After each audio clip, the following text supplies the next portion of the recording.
넘쳐나게 하시는 하나님이라는 제목으로 말씀을 나누겠습니다. 열왕기하 4장입니다. 열왕기하 4장. 여러분 열왕기상의 별명은 엘리야서입니다. 그래서 우리 성경에 보면 굉장히 대단한 인물도 많잖아요. 근데 그 중에서도 좀 진짜 대단한 사람이 죽음을 보지 않고 하나님께 올라간 사람. 그래서 성경에 하늘에 올라간 사람으로 이제 묘사되고 이제 보여지는 인물이 딱 세 사람이 있어요. 에녹, 그리고 엘리야, 그리고 예수님. 그렇죠? 대단한 사람이잖아요. 근데 엘리야서가 없어요. 근데 열왕기상과 열왕기하는 엘리야서, 엘리사서라고 보아도 사실은 무방할 정도 그런 별명이 붙어 있는 장입니다. 엘리야는 이제 승천해서 올라갔고 엘리사가 이제 사역을 감당한다고 했죠. 그리고 오늘 열왕기하 4장에 우리 너무 잘 아는 과부의 그 기름 그릇이라는 이제 이야기가 나옵니다. 도대체 이 이야기를 통하여서 하나님 무엇을 보여주고 싶고 우리에게 말씀하고 싶은가? 여러분 2000년 넘어에 있었던 사건이 오늘도 시대를 뛰어넘어 우리에게 하나님의 말씀으로 들려지게 하시는 줄 믿습니다. 4장 1절입니다. 읽어보겠습니다. 시작. 선지자의 제자들의 아내 중에 한 여인이 엘리사에게 부르짖어 이르되 당신의 종 나의 남편이 이미 죽었는데 당신의 종이 여호와를 경유한 줄은 당신이 아시는 바니이다. 이제 빚 준 사람이 와서 나의 두 아이를 데려가 그의 종을 삼고자 하나이다니. 그렇죠? 지금 엘리사에게 부르짖어 이제 간구합니다. 당신의 종 중 그 한 명이 지금 죽었어요. 그러니까 지금 이 과부의 남편이 죽었다는 거죠. 남편이 죽어서 이 지금 과부와 지금 아들들이 지금 두 아이죠. 두 아들들이 지금 종으로 팔려가게 생겼다는 거예요. 그러니까 지금 남편이 죽으니까 여러분 이 당시에는 여러분 그래서 일부 일처제네, 일부 다처제네 이런 말들이 있고 성경적으로 그게 옳으냐 그르냐 따져 묻는 우리 청소년들이 가끔씩 저한테 있거든요. 하나님 주신 원리는 일부 일처제가 맞습니다. 근데 이 당시에 이 문화상 일부 다처제가 일어나는 일들이 왜 그러느냐? 여자는 이 생활권이 없어요. 요즘은 여자는 생활권이 있지요. 그래서 나가서 직장을 가질 수도 있고, 요즘은 남자가 혼자 되면 더 힘들다는 소리가 많을 정도로 그런 말이 있지만, 근데 이 당시에는 여자는 이런 직업을 가질 수도 없고, 그리고 여자는 생활을 해서 돈을 벌 수 있는 그런 여건과 그런 문화가 안 돼 있습니다. 그러다 보니까 한 남자가 여러 여자를 이렇게 같이 먹여 살릴 수 있는 그런 문화적 어떤 제조들이 많이 있어요. 그러니까 이거를 우리가 문화적으로 좀 봐야지 이게 성경적으로 옳으냐 그르냐 아니란 말이죠. 그래서 사실은 그릅니다. 일부 일처제가 맞습니다. 근데 지금 여기 보면 이제 과부가 되면 어떻게 되느냐? 생활권이 없어집니다. 그러다 보니까 남편이 지금 죽었어요. 남편이 이미 죽었어요. 당신의 종이 죽었는데 지금 저는 빚을 져서 아들도 지금 팔려가게 있겠습니다. 저 좀 살려주세요. 이 상황인 거예요. 엘리사에게 와서. 엘리사에게 제 아들들 지금 팔려가게 생겼어요. 제가 빚져가지고 지금 큰일 났어요. 어떡합니까? 좀 도와주세요. 지금 이러고 있는 거죠. 2절입니다. 읽어볼게요. 시작. 엘리사가 그에게 이르되 내가 너를 위하여 어떻게 하랴? 내 집에 무엇이 있는지 내게 말하라. 그가 이르되 계집종의 집에 기름 한 그릇 외에 아무것도 없나이다. 지금 사실 다 없고 빚만 지고 아들은 지금 팔려가게 생긴 그 상황인데 엘리사가 묻습니다. 너희 집에 뭐가 있느냐? 지금 이 계집종이 이 과부가 이제 곰곰이 생각을 해보는 거죠. 뭐가 있지? 생각해보니까 한 그릇은 있네요. 기름 한 그릇 남았습니다. 지금 먹고 죽어도 지금 시원찮을 기름 한 그릇 남았다는 거예요. 물론 이 당시에 기름이 굉장히 고가입니다. 무슨 기름이든 간에 여러분 제가 이 기름이 왜 비싼가? 저는 별로 이 현실 감각이 없잖아요. 제가 서울에서 태어났고 서울에서 자랐고요. 그리고 부엌에도 들어오지 말래서 안 들어갔어요. 그렇게 자랐단 말이에요. 근데 기름 한 그릇이 도대체 어느 정도인지 제가 이해가 안 되더라고요. 근데 어느 날 그 상주에 경상북도 상주에 삼촌집이 있어서 한번 그때 방학에 어린 시절에 갔던 기억이 있습니다. 근데 삼촌이 포도 농장을 하세요. 근데 포도 농장을 하는데 거기 한켠에 들깨가 잔뜩 심어져 있었어요. 근데 들깨를 털어야 될 그 시기였어요. 포도도 따먹고 들깨도 털어야 될 시기인데 요셉아 우리 같이 가서 들깨 털자 이러시더라고요. 일단 날라야 되죠. 진짜 많이 날랐거든요. 진짜 많이 날렸어요. 그리고 저 털라고 그래서 뭐 털고 신나게 놀았습니다. 저에게 놀이에요, 놀이. 그 다음에 포도 주시길래 포도 잘 먹고, 근데 그 다음날 그 턴 거 가지고 기름을 짜왔다고 하시더라고요. 진짜 많이 털었거든요. 기름 몇 병 나왔게요? 2병? 3병? 3병 나왔어요. 와, 진짜 많이 털었는데 기름 3병 나왔어요. 진짜 제가 이걸로 진짜 한 10대 번은 넘게 옮긴 것 같은데, 그 들깨를 3병 나오더라고요. 어린 아이가 얼마나 옮겼겠습니까? 그래도 뭐 되게 열심히 되게 많았던 걸로 기억하는데, 그 조그만한 그 있죠, 참기름 써있지도 않은 그 소주병 3개로 딱 나온 거 보고 충격을 먹었어요. 이것밖에 안 나와요. 그래서 올라갈 때 이제 가져가라고 한 병 주시더라고요. 되게 귀하다면서 어머니는 되게 좋아하셨는데, 기름이 이게 지금 한 그릇이요. 여러분, 이 당시에는요, 그래도 조금 귀한 겁니다. 그래서 뭐 누구는 이제 한 일주일은 먹을 수 있는, 이렇게 팔아가지고 교환할 수 있는, 양식으로 교환할 수 있는 정도다라고까지 이야기를 하는데, 저도 사실 실제 감각은 없지만 제가 어린 시절에 유추해 보건데, 기름이 그렇게 호락호락하게 싼 건 아니구나 라는 것을 좀 생각해 볼 수 있습니다. 그러니까 지금 기름 한 그릇 있답니다. 이 한 그릇 외에는 없는데요, 이 상황인 거지요. 여러분, 참 엘리사가 이렇게 묻습니다. 그게 이제 그러면은 너 이렇게 해라. 3절입니다. 읽어볼게요. 시작. 이르되 너는 밖에 나가서 모든 이웃에게 그릇을 빌리라. 빈 그릇을 빌리되, 조금 빌리지 말고 너 많이 빌려봐라. 한번 그릇을 빌려봐라. 근데 빌려봐야 얼마나 빌리겠습니까? 어디에 들어갈 만큼? 그 방 안에 들어갈 만큼 빌리라는 거야, 사실. 엄청나게 빌렸으면 어땠을까, 이런 상상도 좀 해봤거든요. 근데 여기 조건이 또 붙어요. 4절입니다. 읽어볼게요. 시작. 너는 내 두 아들과 함께 들어가서 문을 닫고 그 모든 그릇에 기름을 부어서 차는 대로 옮겨놓으라 하니라. 그러니까 지금 방 한켠 원룸에 사는데 그 문을 닫고 방에 들어가서 지금 하라는 거예요. 집 방 안에 들어. 그 방도 그렇게 크지 않을 것이다 라고 성경학자들은 추측해요.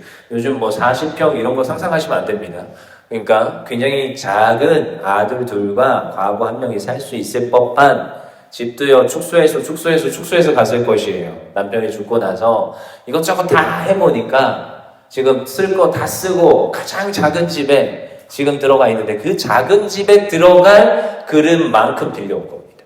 엄청나게 많이 빌리지도 않았어요. 지금 뒤에 가서 이제 결과가 나오니까. 그 다음에 우리 그렇게 하래요. 5절입니다. 읽어볼게요. 시작. 여인이 물러가서 그 아들 두 아들과 함께 문을 닫은 후에 그들은 그릇을 그에게로 가져오고 그는 부었더니, 그치요? 두 아들이 그릇을 다 그러니까 먼저 그릇을 빌렸을 거예요. 그 다음에 지금 기름 한 그릇 있는 거 가지고 계속 붓기 시작합니다. 왜요? 엘리사가 그렇게 하랬어요. 일단 근데 문도 닫아야 돼요. 문 닫는 것도 참 하나님의 신비한 일을 하기 위한 하나님의 일하심인데, 준비하심인데, 문을 닫고 그 안에 들어가서 그릇에다가 그 기름 한 그릇을 붓기 시작합니다. 근데요, 그릇을 붓는데 여기도 붓고, 부었는데 또 옆에 또 붓고 또 붓고 또 붓고 되는 거예요. 6절입니다. 읽어볼게요. 시작. 그릇에 다 찬지라. 여인이 아들에게 이르되 또 그릇을 내게로 가져오라 하니 이들이 이르되 다른 그릇은 없나이다 하니 기름이 곧 그쳤더라. 그러니까 기름을 붓고 부었더니 이 방 안에 있었던 모든 그릇에 뭐가 찼어요? 기름이 찬 거예요. 여기서 상상을 하면 더 많이 가져오지, 더 많이 여기저기 칼이라도 만들어가지고 이렇게 탑 해가지고 여기다가 어떻게 넣고 이렇게 많이 쌓았으면 어땠을까, 저런 생각도 하는데 얼마만큼 주셨대요?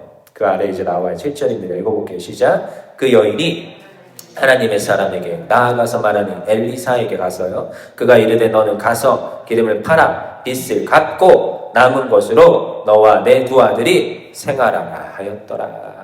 살게끔 하십니다. 여러분, 넘치도록 주신 게 아니에요. 어떻게 주셨어요? 필요한 만큼 주신 거예요.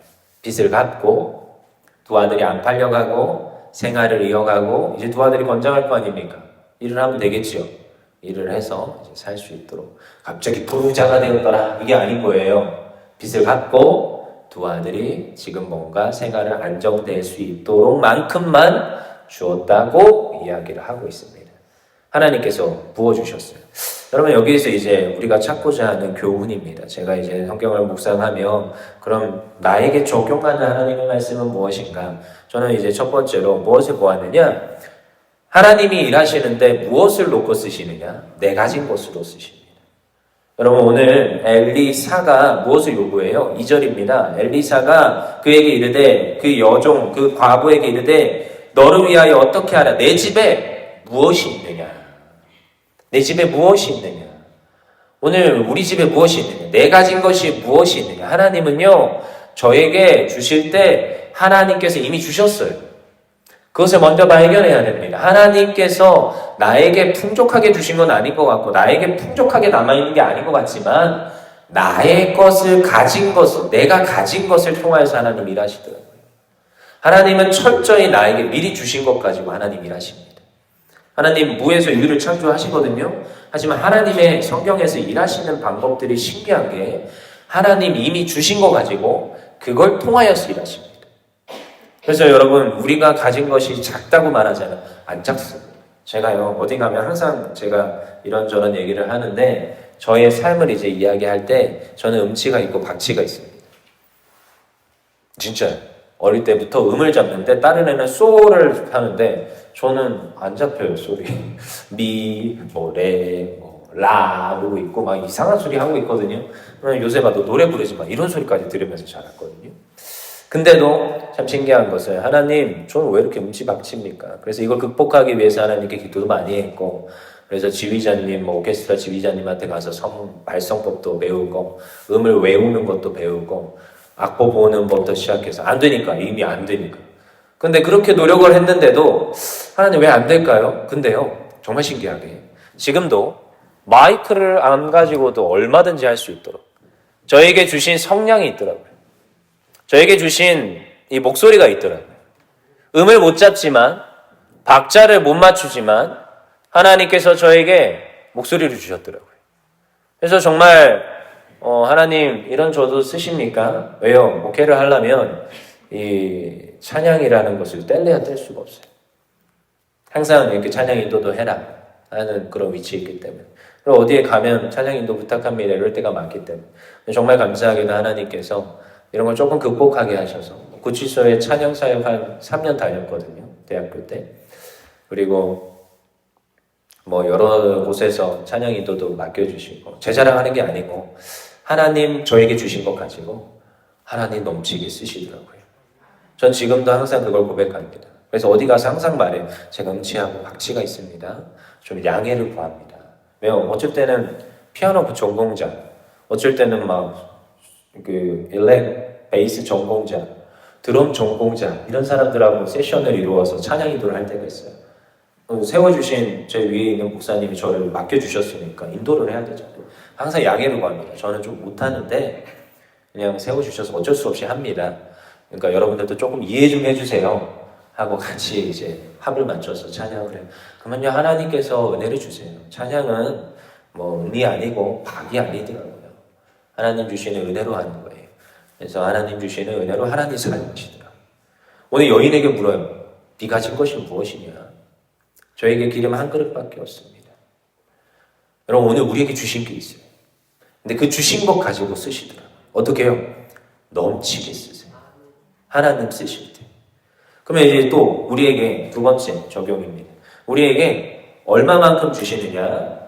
하나님께서 얼마만큼 주세요? 필요한 만큼 주세요. 여러분 참 정확하세요. 하나님은.